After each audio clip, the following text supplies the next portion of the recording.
ನಿಮ್ಗೆ ಆಲ್ರೆಡಿ ಈಗ ತಮ್ಲೈನಲ್ಲಿ ಗೊತ್ತಿರುತ್ತೆ ಈ ವಿಡಿಯೋ ಏನಂತ ಹೇಳಿ. ಸೊ ನಮ್ಮ ಹಳೆ ಮನೆ ಅಂದರೆ ನಮ್ಮ ಅಪ್ಪ ಕಟ್ಸಿರೋ ಮನೆ ಇದು. ಸುಮಾರು 35 ಇಯರ್ಸ್, ಮೋರ್ ದೆನ್ 35 ಇಯರ್ಸ್ ಆಗಿರ್ಬೋದು ಈ ಮನೆಗೆ.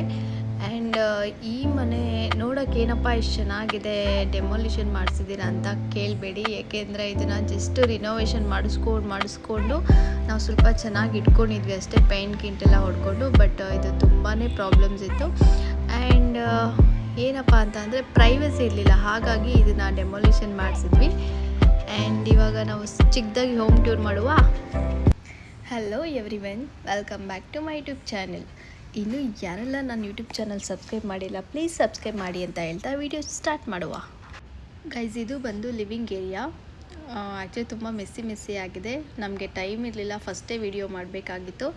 ಸೊ ಹೆಂಗಿದ್ರು ಆಗಿಬಿಟ್ಟಿದೆ ಅಲ್ಲ ಅಂತ ಸ್ಟಾರ್ಟ್ ಮಾಡಿದ್ವಿ. ದೆನ್ ಇಲ್ಲಿಗೆ ಒಳಗಡೆ ಬಂದ ತಕ್ಷಣವೇ ಕಿಚನ್ ಸಿಗುತ್ತೆ. ಇದನ್ನು ಆ್ಯಕ್ಚುಲಿ ರೀಸೆಂಟಾಗಿ 2 ಇಯರ್ಸ್ ಆಗಿರ್ಬೋದು ರಿನೋವೇಷನ್ ಮಾಡಿಸಿ ನಮ್ಮ ಮಮ್ಮಿ. ಆ್ಯಂಡ್ ಕಿಚನ್ ಲೆಫ್ಟ್ ಸೈಡ್ಗೆ ಹೋಯ್ತು ಅಂದರೆ ಚಿಕ್ಕ ರೂಮ್ ಸಿಗುತ್ತೆ. ಸೊ ಇದರಲ್ಲಿ ನಾವು ದೇವ್ರ ರೂಮ್ ಅಂತ ಮಾಡ್ಕೊಂಡಿದ್ವಿ. ಆ್ಯಂಡ್ ಇದು ತುಂಬಾ ಚಿಕ್ಕದು, ಇಲ್ಲಿ ನಾವು ಸ್ಟೇ ಆಗೋಗೂ ಇಲ್ಲ, ಏನೂ ಇಲ್ಲ. ಬಿಕಾಸ್ ದೇವ್ರ ರೂಮು, ಒಂದು ಬೀರು ಕೂಡ ಹಳೆಯದಿತ್ತು. ಸೊ ಅಲ್ಲೆಲ್ಲ ನಾವು ಬಟ್ಟೆಗಳನ್ನ ಹಾಕ್ಕೊಳ್ತಾ ಇದ್ವಿ. ಆ್ಯಂಡ್ ಬರ್ತಾ ಸೊ ಎಂಟ್ರಿ ಆದರೆ ಇದೊಂದು ಹಾಲ್ ಸಿಗುತ್ತೆ, ಲಿವಿಂಗ್ ಏರಿಯಾ. ಸೊ ಇದೆಲ್ಲ ರೀಸೆಂಟಾಗಿ ನಾವು ಪೇಂಟಿಂಗ್ ಎಲ್ಲ ಮಾಡಿಸ್ಕೊಂಡಿದ್ದು. ಬಟ್ ಚೂಸ್ ಮಾಡೋವಾಗ ಪೇಂಟಿಂಗ್ ಕಲರ್ ತುಂಬ ಯೋಚನೆ ಮಾಡಿ ಚೂಸ್ ಮಾಡಬೇಕು. ಇದು ಆ್ಯಕ್ಚುಲಿ ನಮಗೆ ಸರ್ಪ್ರೈಸ್ ಕೊಡಬೇಕಂತ ನಮ್ಮ ಫ್ಯಾಮಿಲಿ ಇದು ಮಾಡಿದರು. ತುಂಬ ಡಾರ್ಕಾಗಿ ಕಾಣಿಸುತ್ತೆ, ಡಾರ್ಕ್ ಕಲರ್ ಹಾಕಿಸಿದಷ್ಟು ಮನೇಲಿ ಬೆಳಕಿರಲ್ಲ. ಸೊ ದೆನ್ ಹಾಲಿಂದ ಲೆಫ್ಟ್ ಸೈಡ್ ಬಂತು ಅಂದರೆ ಒಂದು ಚಿಕ್ಕ ರೂಮ್ ಸಿಗುತ್ತೆ. ಸೊ ಈ ರೂಮಲ್ಲಿ ಜಸ್ಟ್ ನಾರ್ಮಲ್ ಮಂಚ ಹಾಕ್ಕೊಂಡು, ಸೊ ನಾವೇನು ಮಾಡಿದ್ವಿ, ಇಲ್ಲೆಲ್ಲ ಸ್ಟೋರ್ ರೂಮ್ ಥರ ಮಾಡ್ಕೊಂಡಿದ್ವಿ. ಮೊದಲು ಇನ್ನೂ ಕಡ್ಜ ಅಂತ ಬರ್ತಿತ್ತು, ಸೊ ಅದನ್ನ ಹಾಕ್ಕೊಂಡಿದ್ವಿ. ದೆನ್ ಸೊ ಇಷ್ಟೇ ಇತ್ತು ನಮಗೆ, ಇಲ್ಲಿ ಪ್ರೈವಸಿ ಅನ್ನೋದೇ ಇರಲಿಲ್ಲ. ಸೊ ಆಗಿನ ಸೀಲಿಂಗ್ ಎಲ್ಲ ನೋಡಿ ಯಾವ ಥರ ಇತ್ತು. ದೆನ್ ಔಟ್ಸೈಡ್ ಬಂದಿದ್ದ ತಕ್ಷಣ ನಮಗೊಂದು ವರಾಂಡ ಅಂತ ಸಿಗುತ್ತೆ. ಆ್ಯಕ್ಚುಲಿ ನಾವು ಇದನ್ನೇನಾದರೂ ಡೆಮಾಲಿಷನ್ ಮಾಡಿಲ್ಲ ಅಂದರೆ ಇಲ್ಲಿ ಪಾರ್ಟಿಷನ್ ಮಾಡೋ ಥರ ಇತ್ತು. ದೆನ್ ರೈಟ್ ಸೈಡ್ ಬಂದಿದ್ದ ತಕ್ಷಣ ಒಂದು ರೆಸ್ಟ್ ರೂಮ್ ಪ್ಲಸ್ ಸ್ನಾನದ ಮನೆ ಎಲ್ಲ ಸಿಗುತ್ತೆ. ಸೊ ನಾವಿಲ್ಲೇ ಶೂಸ್ ಎಲ್ಲ ಹಾಕೋತಾ ಇದ್ವಿ. ಈಗೆಲ್ಲ ಮೆಸ್ಸಿ ಆಗಿದೆ, ಬಿಕಾಸ್ ಎಲ್ಲ ಶಿಫ್ಟ್ ಮಾಡ್ತಾಯಿದ್ವಿ ನಾವು ಸಿಟಿಗೆ ಮನೆಯೇ, ಹಾಗಾಗಿ. ಸೊ ಇದೆಲ್ಲ ಹೊರಗಡೆ ನಮ್ಮ ಹಳ್ಳಿ.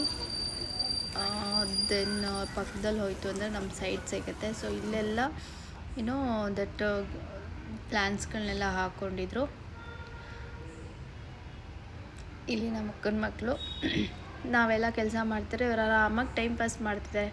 ಈ ಲೈಫ್ ಇದೆ ಅಲ್ಲ, ಈ ಲೈಫಲ್ಲಿ ಹೆಂಗೆ ಬೇಕೋ ಹಂಗೆ ಎಂಜಾಯ್ ಮಾಡಬೇಕು ಗೈಸ್. ಆಮೇಲೆಲ್ಲ ಟೆನ್ಷನು, ಲೈಫೇ ಚಿತಲ್ ಪತಲ್, ಏನಂತೀರಾ ಗೈಸ್? ಆ್ಯಂಡ್ ಸೊ ನಮ್ಮ ಬಾವ ಬಂದಿದ್ದರು ಹೆಲ್ಪ್ ಮಾಡೋದಕ್ಕೆ. ಇವ್ರು ನಮ್ಮಮ್ಮ ಎಲ್ಲ ತುಂಬ್ತಾಯಿದ್ರು. ನಮ್ಮದು ಅಂಗಡಿ ಇತ್ತು.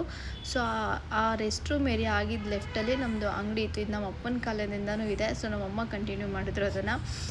ಈಗ ಬೇಡ ಅಂತ ಸ್ಟಾಪ್ ಮಾಡಿಬಿಟ್ಟಿದ್ದೀವಿ. ಏನಕ್ಕೆ, ಇರೋದೇ ಸಾಕಾಗಿ ಹೋಗ್ಬಿಟ್ಟಿದೆ ಲೈಫ್ ಅನ್ನೋದು. ನಮ್ಮಮ್ಮ ರೆಸ್ಟ್ ಮಾಡಲಿ ಅನ್ನೋ ಕಾರಣಕ್ಕೆ ಇದನ್ನು ನೋಡಿ ರೀಸೆಂಟಾಗಿ ಇದನ್ನು ಬಿಲ್ಡ್ ಮಾಡಿದ್ದು. ಇದನ್ನು ಕೂಡ ಪ್ರಾಪರಾಗಿ ಏನೂ ಮಾಡಿಲ್ಲ, ಏನೋ ಮಾಡೋಕ್ಕೋಗಿ ಏನೇನೋ ಮಾಡಿಬಿಟ್ಟಿದ್ದಾರೆ ನಮ್ಮಮ್ಮ. ಸುಮ್ಮನೆ ಎಲ್ಲ ದುಡ್ಡು ವೇಸ್ಟ್ ಮಾಡಿದ್ದಾರೆ. ಸೊ ಇಲ್ಲೂ ನೋಡಿ, ಇವಾಗ ಬಂದು ಇಲ್ಲಿ ಯಾರೂ ಇರೋಕ್ಕಾಗಲ್ಲ. ಅಂಗಡಿಯಿಂದ ಡೈರೆಕ್ಟ್ ಬರೋದ್ರಿಂದ ಇಲ್ಲೂ ಯಾರೂ ಇರೋಕ್ಕಾಗಲ್ಲ. ಸೊ ಕಂಪ್ಲೀಟಾಗಿ ಇದು ಪ್ರಾಬ್ಲಮ್ ಆಗ್ತಿತ್ತು. ದೆನ್ ಎಲ್ಲ ಶಿಫ್ಟ್ ಮಾಡಿದ್ವಿ ಗೈಸ್. ಎಲ್ಲ ಗಾಡಿ ಬಂದಿತ್ತು. ಇದು ನಮ್ಮ ಡ್ಯಾಡಿ, ಇದು ನೆನಪಾಗುತ್ತೆ ಇದನ್ನ ನೋಡ್ತಾ ಇದ್ದರೆ, ಡೋರು.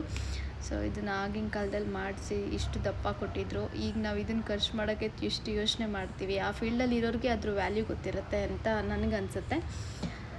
ಆ್ಯಂಡ್ ಸೊ ಫಸ್ಟೇ ಮೆಟೀರಿಯಲ್ ಎಲ್ಲ ಶಿಫ್ಟ್ ಮಾಡೋಕ್ಕೆ ಡೋರ್ ತೆಗೆದುಬಿಟ್ರು. ಅಲ್ಲೇ ನನಗೆ ಸ್ವಲ್ಪ ಸಿಕ್ಕಾಬಟ್ಟೆ ಬೇಜಾರು ಜೊತೆಗೆ ಭಯ ಆಗ್ತಾಯಿತ್ತು. ಸೊ ಮನೆಯೆಲ್ಲ ಖಾಲಿ ಡೆಮೊಲಿಷನ್ ಮಾಡಿಸ್ತಾ ಇದ್ದೀನಿ. ನನಗೆ ವರ್ತ್ ಇದೆಯಾ ಇದು? ನಾನು ಏನಾದರೂ ಇದನ್ನು ಮತ್ತೆ ನಾನು ಇದಕ್ಕಿಂತ ಚೆನ್ನಾಗಿ ರೀಬಿಲ್ಡ್ ಮಾಡೋಕ್ಕಾಗುತ್ತಾ? ಏನಾದರೂ ದೊಡ್ಡದು ಕೆಲಸಕ್ಕೆ ಕೈ ಹಾಕಿದ್ದೀನಿ. Full tension. ಒಂದು ಕಡೆ ಗಾಡಿ ಫಿಲ್ ಆಗ್ತಾಯಿದೆ, ಇನ್ನೊಂದು ಕಡೆ ಟೆನ್ಷನು, ಭಯ. ಅಲ್ಲಿವರೆಗೂ ನಮ್ಮ ಮನೆಯವ್ರಿಗೆ ನಾನು ಬೈತಾ ಇದ್ದೆ, ಇನ್ನೂ ನೀವು ಖಾಲಿ ಮಾಡಿಲ್ಲ, ಯಾವಾಗ ಮಾಡ್ತೀರಾ ಅಂತ. ಸೊ ಅವರೆಲ್ಲ ಖುಷಿಯಾಗಿದ್ದಾರೆ ಖಾಲಿ ಮಾಡೋವಾಗ. ನನಗೆ ಈ ಮನೆ ನೋಡಿ ಫುಲ್ ಟೆನ್ಷನ್ ಅವಾಗ ಶುರು ಆಗಿದೆ. ಬಟ್ ನಾನು ಯಾರ ಹತ್ರ ಹೇಳ್ಕೊಳ್ಳಿ? ಈಗ ನಾನೇ ಹೇಳ್ಕೊಳ್ತೀನಿ ಅಂತ ಹೋದರೆ ಅವರಿಗೆ ಏನು ಹೇಳ್ತಾರೆ, ಕಾನ್ಫಿಡೆನ್ಸ್ ಲೆವೆಲ್ ಕಡಿಮೆ ಆಗೋಗುತ್ತೆ. ಸೊ ನೋಡ್ತಾ ಶಿಫ್ಟ್ ಆಗೇ ಹೋಯಿತು. ಶಿಫ್ಟ್ ಆಗಿ ಆಮೇಲೆ ಡೆಮಾಲಿಷನ್ನೇ ಆಗೋಯಿತು. ಇದನ್ನು ನಾನಿರಲಿಲ್ಲ ಆ್ಯಕ್ಚುಲಿ ಡೆಮಾಲಿಷನ್ ಮಾಡೋವಾಗ. ಸೊ ನನ್ನ ಸಿಸ್ಟರ್ ಇದನ್ನ ವೀಡಿಯೋ ಹಾಕಿದರು. ಇದು ನೋಡಿ 2 ಕ್ಷಣ ನಾನು ಏನು ಮಾಡ್ತಿದ್ದೀನಿ ಅನ್ನೋದೇ ನನಗೆ ಗೊತ್ತಾಗಲಿಲ್ಲ. ಲಿಟ್ರಲಿ ಇಟ್ಸ್ ಲೈಕ್ ಏನೋ ಝೀರೋ ಬ್ಲ್ಯಾಂಕ್ ಆಗೋಗ್ಬಿಟ್ಟೆ ನನ್ನ ಮೈಂಡೆಲ್ಲ. ಅವರೆಲ್ಲ ಫುಲ್ ಖುಷಿಯಾಗಿದ್ದಾರೆ, ಬಟ್ ನಂಗೆ ತುಂಬ ಬ್ಲ್ಯಾಂಕ್ ಆಗಿತ್ತು. ಓಹ್ ಗಾಡ್.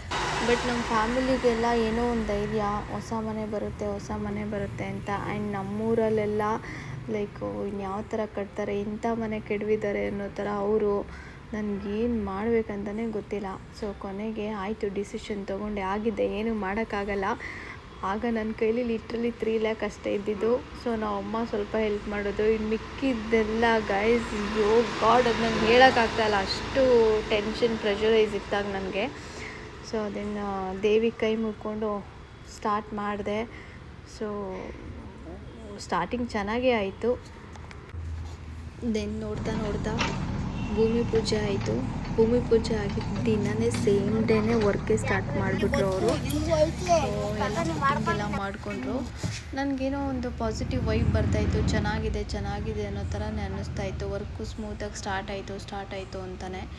ಬಟ್ ಯಾವಾಗಲೂ ಅಷ್ಟೇ, ಯಾವಾಗಲೂ ಯಾರ ಮೇಲೂ ಡಿಪೆಂಡ್ ಆಗಬೇಡಿ. ನಾನು ಮಾಡಿದ್ದು ಮೇನ್ ಮಿಸ್ಟೇಕ್ ಅದು. ಇಲ್ಲ ಚೆನ್ನಾಗಿ ಮಾಡ್ತಾರೆ, ಅವ್ರ ಪಾಡಿಗೆ ಅವ್ರನ್ನ ಬಿಟ್ಬಿಡೋಣ, ಡಿಸ್ಟರ್ಬ್ ಮಾಡೋದು ಬೇಡ, ಮಾಡ್ಕೊಂಡು ಹೋಗ್ತಾರೆ ಅಂತ. ಬಟ್ ನಮ್ಮದು ಮನೆ, ನಾವು ಯೋಚನೆ ಮಾಡಬೇಕು ಯಾವಾಗಲೂ ಅಷ್ಟೇ. ಸಣ್ಣ ಪುಟ್ಟದ್ದು ತುಂಬ ಕಾನ್ಸಂಟ್ರೇಟ್ ಮಾಡಿ ಯೋಚನೆ ಮಾಡಿ ಡಿಸಿಷನ್ ತೊಗೋಬೇಕು. ಬಿಕಾಸ್ ನಾನು ಊರಲ್ಲಿಲ್ಲ, ನಾನು ಇರೋದು ಬ್ಯಾಂಗ್ಳೂರಲ್ಲಿ. ಸೊ ನಾನು ವರ್ಕ್ ನೋಡ್ಕೋಬೇಕಾ, ಏನು ನೋಡ್ಕೋಬೇಕು ಅಂತಲೇ ಗೊತ್ತಾಗಿಲ್ಲ. ಸೊ ನೋಡಿ, ನನಗೆ ಈ ಲೆವೆಲ್ಗೆಲ್ಲ ತುಂಬಾ ಚೆನ್ನಾಗಿ ವರ್ಕ್ ಆಯಿತು. ಅಂದರೆ ಶಟ್ರಿಂಗ್ ಮಾಡ್ಕೊಳ್ಳೋದು ಆ್ಯಂಡ್ ಬೀಮ್ ಹಾಕ್ಕೊಳ್ಳೋದು. ನಾವು ಆ್ಯಕ್ಚುಲಿ ಏನು ಡ್ರಾಯಿಂಗೇ ಕೊಟ್ಟಿದ್ದಿಲ್ಲ ಅವ್ರಿಗೆ. ನಮ್ಮ ಮೇನ್ ವೆಂಡರ್ ಬಂದು ಸಬ್ ವೆಂಡರ್ಗೆ ಅವ್ರಿಗೆ ಡ್ರಾಯಿಂಗೇ ಕೊಟ್ಟಿಲ್ಲ. ಆ್ಯಕ್ಚುಲಿ ಮೇನ್ ಪ್ಲ್ಯಾನ ನಾವು ಹಾಕ್ಕೊಟ್ಟಿದ್ದು, ಬಟ್ ಅವ್ರಿಗೆ ಮೇನ್ ಸ್ಟ್ರಕ್ಚರಲ್ ಡೀಟೇಲ್ಸ್ ಕೊಡಬೇಕಿತ್ತು, ಅದೇ ಸಿಕ್ಕಿಲ್ಲ. ಸೊ ಅವರು ಅದನ್ನೆಲ್ಲ ಮಾಡಿಕೊಂಡು ಸ್ಟಾರ್ಟಿಂಗಲ್ಲಿ ತುಂಬ ಸಪೋರ್ಟಿವ್ ಆಗಿ ಅವರೇ ಸ್ಟ್ರಕ್ಚರಲ್ ಡೀಟೇಲ್ಸ್ ಎಲ್ಲ ಮಾಡಿಕೊಂಡು, ಸೊ ಹೇಗಿರಬೇಕು, ಏನು ಮಾಡಬೇಕಂತೆಲ್ಲ ಪ್ಲ್ಯಾನ್ ಮಾಡಿಕೊಂಡು ಆ್ಯಂಡ್ ತುಂಬ ಸಪೋರ್ಟಿವ್ ಆಗಿ ಕೂಡ ಇದ್ದರು ಸ್ಟಾರ್ಟಿಂಗಲ್ಲಿ. ಬಟ್ ಫಿನಿಶಿಂಗ್ ಸ್ಟೇಜಲ್ಲಿ ತುಂಬ ಎಡವಟ್ ಆಗೋಯಿತು ನಮ್ಮ ಮನೆ. ಅಂತೂ ಇದು ಮನೆ ಫಿನಿಶ್ ಆಗಿದೆ. ಇವಾಗ ನೆನೆಸ್ಕೊಂಡ್ರೆ ಅದೆಲ್ಲ ಮ್ಯಾಟ್ರ್ ಆಗಲ್ಲ ಅನಿಸುತ್ತೆ. ಸೊ ನನ್ನ ಮನೆ ಕಂಪ್ಲೀಟ್ ವಿಡಿಯೋ ಬೇಕಿತ್ತು ಅಂದರೆ ಪ್ಲೀಸ್ ಸಬ್ಸ್ಕ್ರೈಬ್ ಮಾಡಿ. ಹಂಗೆ ನನ್ನ ವೀಡಿಯೋಸ್ಗೆ ವೆಯ್ಟ್ ಮಾಡಿ ಅಂತ ಹೇಳ್ತಾ. So thank you for watching my video guys.